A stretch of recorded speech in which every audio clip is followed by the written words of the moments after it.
Let's cross live to Brussels. I'm joined now by Roland Freudenstein, Vice President and Head of Globsec, Brussels think tank. Mr. Freudenstein, thank you so much for being with us here on France 24.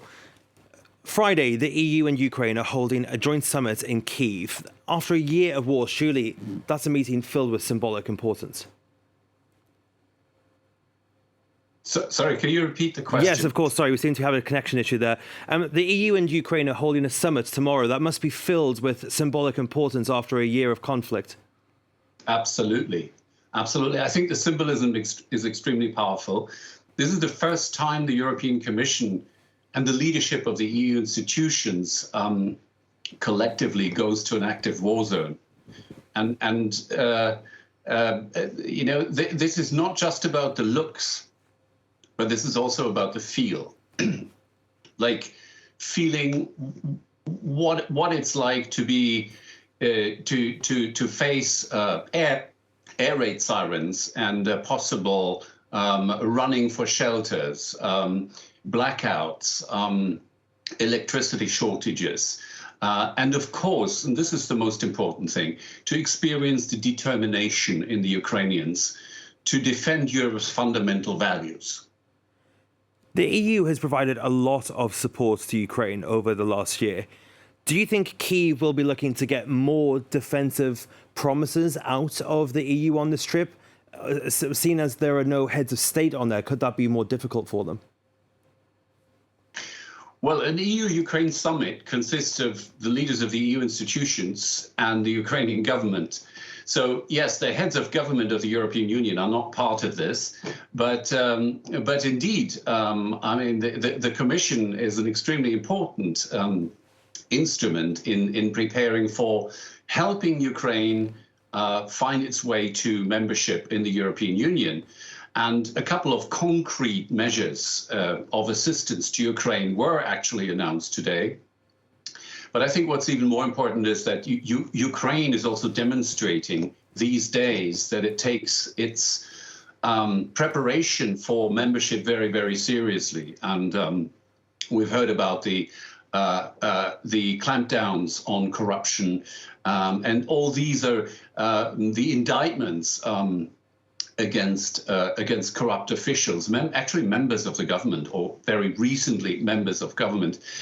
So all these are important steps, and they come from both sides. It's the European Commission that is announcing important new assistance to Ukraine.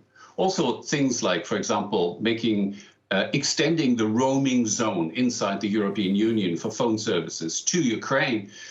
Further trade liberalization, but also from the Ukrainian side to show they're serious about preparation for membership.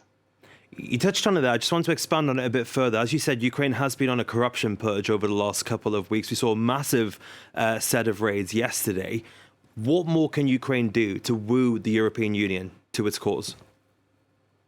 Well, above all, it needs to adopt legislation and then implement this, right? Legal standards and economic standards, the single market regulation of the European Union has to be adopted into Ukrainian law, and not just on paper, but this has to be implemented.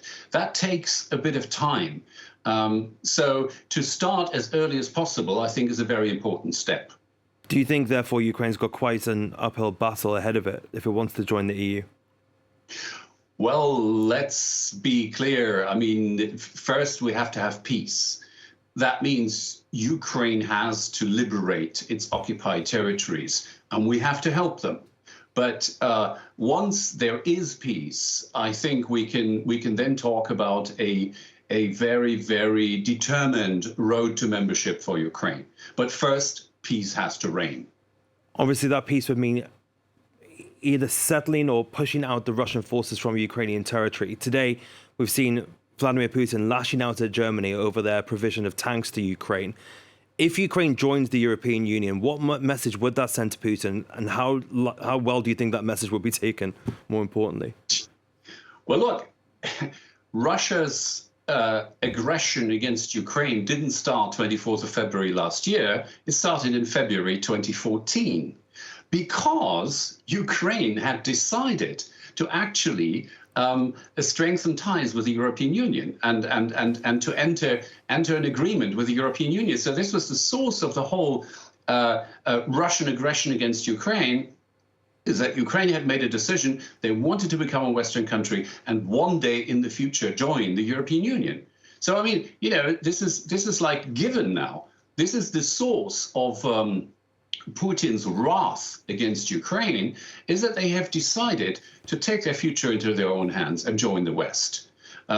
So, you know, I mean, there's no further development that can be influenced this way or that by Ukraine coming closer to the EU.